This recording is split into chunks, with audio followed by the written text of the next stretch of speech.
Hi, everyone. I know that people are joining. Gosh, I've known Richard Haass a very long time. He's nice enough to jump on this Substack. And by the way, Richard also has a Substack. He's one of the smartest people I know on foreign policy of all kinds, but particularly in the Middle East. Gosh, Richard, maybe you should tell everyone your experience. I mean, I could read it, but we can get it straight from the horse's mouth, if you will. From the Haas's mouth.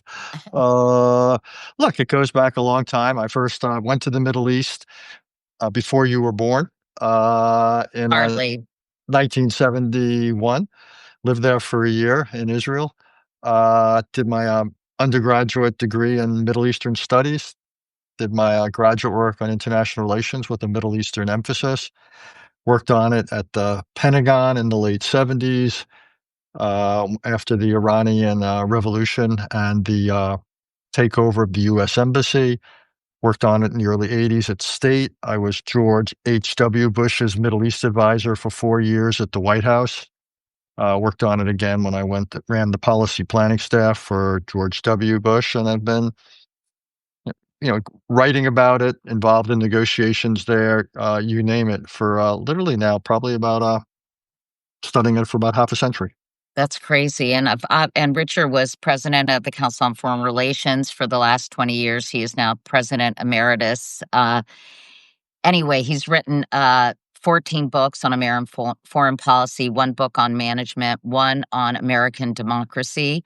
The latest is The Bill of Obligations, The 10 Habits of Good Citizens, was published in January 23 and became a New York Times bestseller. By the way, he's author of a weekly newsletter, everyone, called Home and Away, and it's published on Substack. So I wanted to get, as people were joining, give you guys a little bit of background on Richard before we obviously dive into this big news that happened overnight. Why don't you tell us the latest, Richard? Sure. Here's what we know. There's still a lot we don't know, but what we know is that Israel undertook concerted military actions, reportedly using as many as 200 fighter jets and fighter bombers. Took out a range of targets from military targets, things like air defense, possibly ballistic missile sites. Seems to have specifically targeted Iranian military leaders as well as senior officials in their nuclear establishment. And you saw that with the pictures, say, of attacks where people were living. And Less clear is the degree to which they attacked nuclear-related installations, but one of them that seems to have been attacked was Natanz, which is one of the two places the Iranians are known to enrich uranium. Mhm. So that's what we know. What the Israelis described this, just to get a little bit wonky for a second, Katie. Please do, because I think many people are wondering, Richard, why now, and what was the goal of Sure. this attack? Great. Well, those are the kinds of questions you have to be asking. Why now is a little bit unclear. And the Israeli prime minister said that, quote, I'll even read it. In recent months, Iran has taken steps that it's never taken before to weaponize this enriched uranium. So that would add a level of urgency. Iran has had a nuclear program since before the revolution under the Shah. And what Iran has done in recent years is accumulated a large amount of what's called enriched uranium, not quite at the level you would need for a weapon, but close to it. What's always been the area of great uncertainty is whether Iran also had done the so-called weaponization preparations, the various fuses and bomb mechanisms and so forth. So it was assumed that even though they had a lot of the uranium, that in a matter of days or weeks could get where they would need for a bomb, as many as 9 or 10 bombs worth, given the amount. It was always assumed that there would be months before they would actually have the weaponization capability. Again, I don't know what led the Israelis to suddenly decide they had to act now. That's something I believe we're going to want to learn about what lent it this urgency. Whether that was shared with the United States, we can talk about the United States in a minute. But clearly, the prime minister decided he couldn't wait. He was, as you know, no fan of the US-Iran negotiations that had gone through 5 rounds, I think it was, about to have a 6th round on Saturday, this coming weekend. And so the Israelis, they acted. What we don't know, again, is what the nature of the evidence was that led them to say they couldn't wait. We we don't know the exact consequences in terms of what they've accomplished militarily. So that's I said one other thing. We know they plan from what Netanyahu has said and what Donald Trump has said. They plan additional attacks. So this ain't over. We're looking at probably more attacks on nuclear related installations. So that's where we stand. What about the retaliation? There were drone strikes against Israel almost immediately by Mhm. Iran. Can you talk about that and Sure. talk about other uh, ways that the Iranians may retaliate? Absolutely. So far, it seems to have been quite restrained. We don't know if that is because they can't do more or they chose not to do more, but it's been about 100 drone strikes. I haven't seen any damage reports of what they've done. Iran, for example, has a large inventory of ballistic missiles, several thousand. I haven't seen those introduced yet. But Iran could do all sorts of things if they wanted. For example, they could target not just Israel physically, they could target, if they wanted, to try Israeli targets around the world, embassies or what have you. Iran obviously has the option, as we've seen in the past, of going after some of its neighbors. One thing Iran could do, hey, you Americans, you didn't stop the Israelis from acting. Well, they could have the Houthis or they themselves could go after American military vessels in the region, or they could attack if they wanted Saudi oil refineries or something like that in order to make the West pay a price for what has happened. So Iran has a repertoire or a menu, if you will, of potential retaliation, but it is, on the other hand, quite vulnerable itself. What the Israelis have done yet again for the 3rd time now, Katie, in what, just over a year, the Israelis have exposed Iran's inability to defend itself, to control its airspace. And I assume that's a sobering thing for Iran when it contemplates the pros and cons of various kinds of retaliation. What involvement, if any, you said we would talk about this, did the US have? You were Yeah. saying that Iran could retaliate against United States or US forces because the United States didn't stop Mhm. Israel from doing this. But what role has the US played in this? I know that the administration issued a statement, but I'm not up to speed on that. Sure. Look, let's take a step back. There had been reports over the last few months that the Israelis wanted to do something like they just did, and the United States was saying, no, don't do it, hold off. And as you know, the United States has had a number of sessions with the Iranian officials trying to negotiate a new nuclear deal. There was a deal negotiated in the Obama years in 2015 that put certain time limited limits it's again to get wonky on the Iranian program. When Donald Trump became president, first time around, he ripped up that agreement. Since then, Iran has, as we just discussed, increased its the amount of enriched uranium in its possession. Presumably, did other nuclear-related activities. So what happened was, against the threat of Israeli military action, President Trump initiated a new series of negotiations with Iran, and basically said, "Look, one way or another, you're going to get out of the nuclear weapons business. You can do it peacefully through negotiations, or the Israelis will do it physically." Put something of a 2-month time limit on it. That essentially ran out. Uh, what we think is that the Israelis told the Americans as this 60-day period was coming to an end that they were going to act. You saw the other day the Americans withdrew some of their personnel Right. from the region. It was another sign that this was imminent. So clearly, we didn't give them a red light. Whether we tried to talk them out of it or not, uh, if you will, to persuade them not to do it, I don't know. I literally don't know. We didn't join in it, as best I can tell, in terms of militarily or in intelligence. We kinda distance ourselves from it. Marco Rubio, the Secretary of Everything, essentially said, Israel was acting, unilaterally here. This was not something the United States was party to, but doesn't necessarily mean we can shield ourselves from all the consequences. But I think people are going to want to know not just what we talked about a few minutes ago. What was the intel that Mhm. Israel had that they believe justified acting now? But we're also going to want to know a little bit about these negotiations. What exactly did we offer? We're going to have to explain why we, for example, no longer told the Israelis not to act. Interestingly, the Iranians may have to explain to their own society, their own people, why they didn't take that deal and rendered themselves vulnerable to this kind of military action. So I think there's a lot of things that have to play out here that are going to get very interesting politically for Israel, for Iran, and for the United States. A couple quick questions, Richard. Well, one is, could this at all be related to what's going on in Gaza? Because the Iranians support of various terrorist groups in the region, like Hezbollah. And do the Iranians support Hamas as well?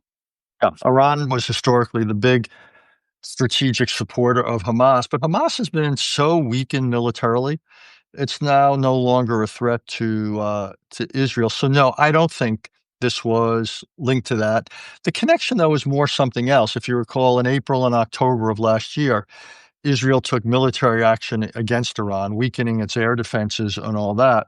So I think also when it totally not just decimated but devastated Hezbollah, it meant that Hezbollah could no longer retaliate against Israel. So Israel, in some ways, set the table for this. They reduced the strength of Iranian proxies that could inflict damage or hurt on Israel, and reduce the ability of Iran to defend itself against the sort of attack that just happened. So I would say that's the connection, that Israel has been doing this, and Israel has been concerned about Iran's proxies, obviously Hezbollah, Hamas, what have you.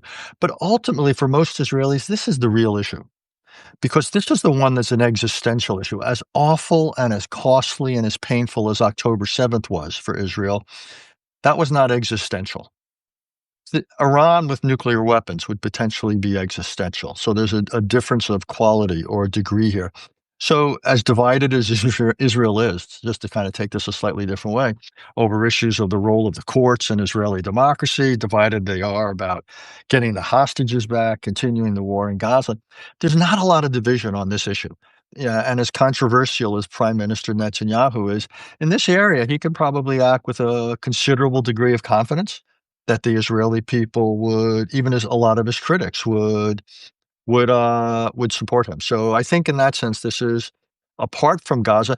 Now, I can't tell you, I don't know, but let me just throw out the obvious speculation that since this is a much more, what's the word, quote unquote, popular issue in Israel, in the sense of enjoying widespread political support, is it possible that he wanted to change the conversation away from Gaza and hostages to this? Of course, that's possible, but that's in the realm of speculation. I don't know. Yeah, and that's hard to say definitively, but that's interesting because I was going to ask you about this, since it obviously bolsters Benjamin Netanyahu politically and Absolutely. keeps him in a position, because when he steps down, there are going to be significant problems for him. Correct? Yeah, but at the moment, the next Israeli election has to happen. Don't hold me to the exact month, but I think it's October of next year, which gives them, quite a lot of runway, 15, 16 months. And this is the sort of thing that buys time until then.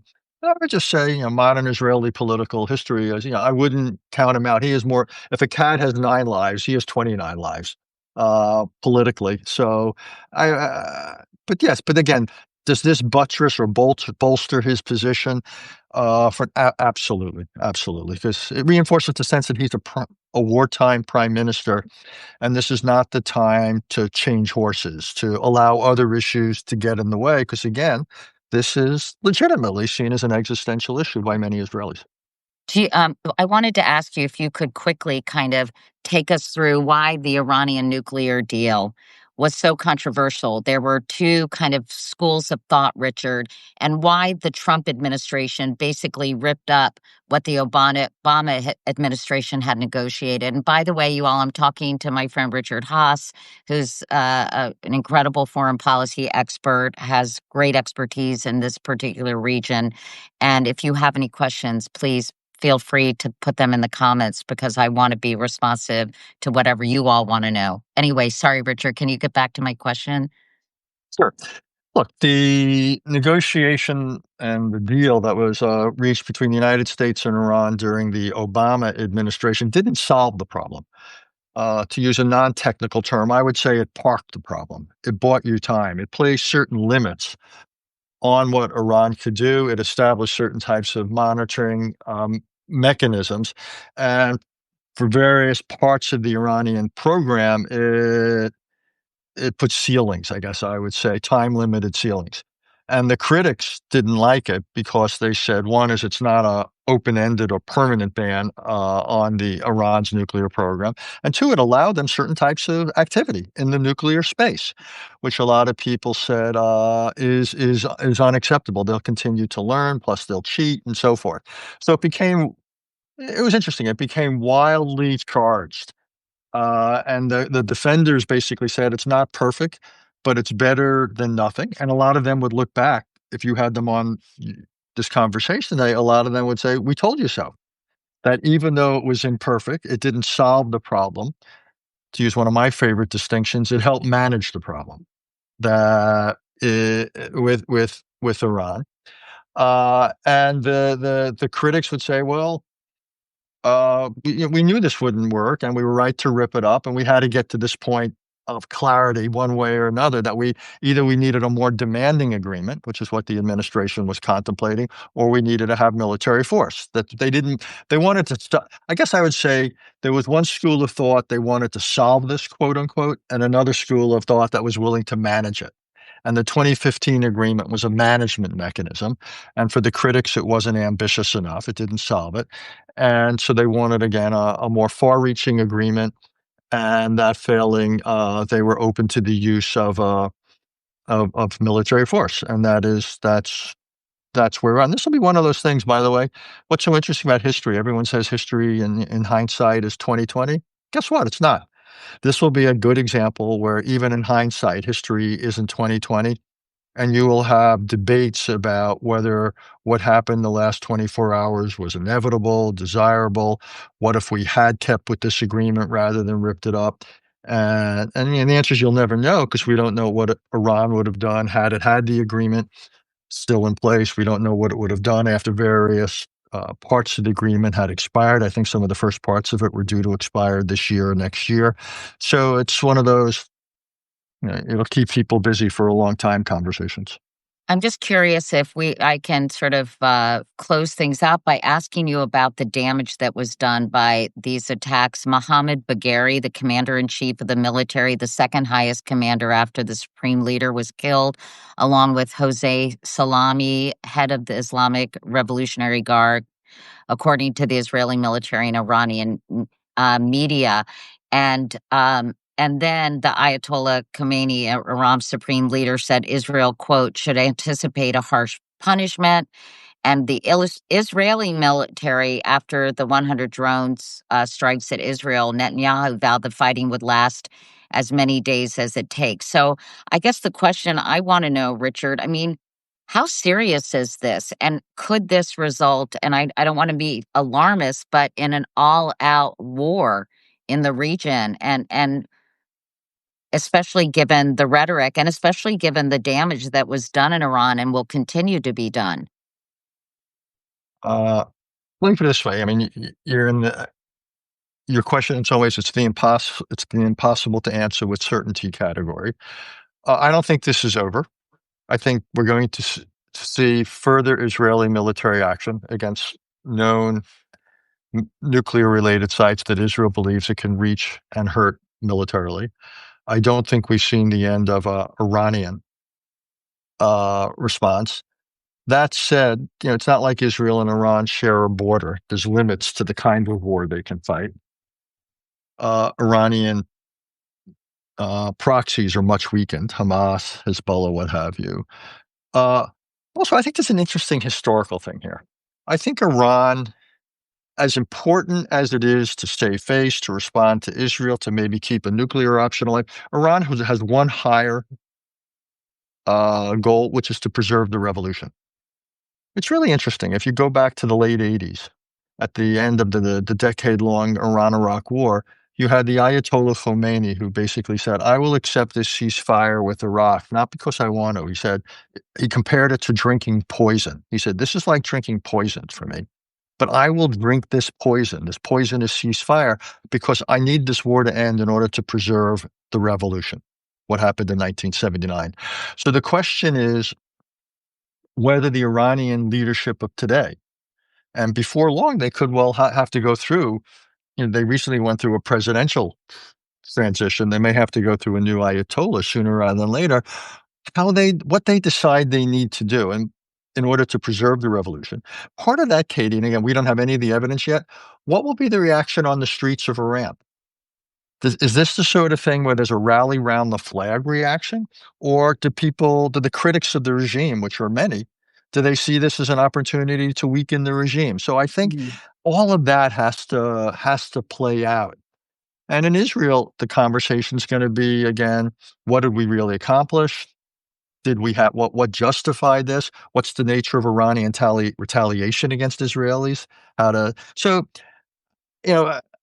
not sure. I hate using sports metaphors when something's so serious, but we're closer to the beginning, if you will, the first or second inning of this thing than we are to the eighth or ninth inning, is my guess. And the Iranians, what was that? The old line of Saddam Hussein: "Revenge is a dish best served cold." Retaliation doesn't have to happen within hours or even days. Retaliation could be something that happens over months or years. So this is now, but as the Middle East going forward, this is now part of it. This is part of the ever changing, shall we say, ever conflict-ridden Middle East. So this becomes the latest, and this now is part of, if you will, what we're dealing with. So, and it's quite possible. Let me just throw one other thing out to complicate that. The Iranian authorities haven't decided yet. They're going to want to see what the domestic reaction is, what the regional reaction is.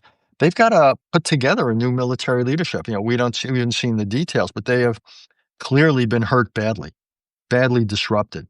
So they may have to regain their footing before they can actually answer some of the questions you just put over. I would just sort of say, one of the things history shows, it takes one side to begin a war, but it takes all sides to end it. Right. So yes, this was carried out by the Israelis, what is technically known. They used the phrase preemptive. It was not. It was a preventive, with a V, action against a gathering threat, not an imminent threat. Israel acted. Again, we can debate the pros and cons, but now we have to see how the Iranians respond. And it's quite, again, my guess is they haven't figured it out. Well, it's early days, as you Yeah. said, and I think the big question of why now, whether it was some kind of intel that the Israelis got, or if there were some political considerations that fed into the decision, I'm sure this is going to become apparent in the days to come. And Richard, thank you so much. I really appreciate this. And I want to urge everyone watching to follow Richard Haass on Substack, and subscribe to his newsletter, which you'll get on Substack, called Home and Away. His thoughts on sort of current foreign policy, really digestible and easy for people who aren't experts to understand. It's a real public service. I really enjoy it and appreciate it. And Richard, I'll see you soon. Thank you again for doing this. Katie, always a pleasure to drop into the digital neighborhood with you. Okay. All right. Bye, everyone. Thanks for joining us. Bye. Thank you.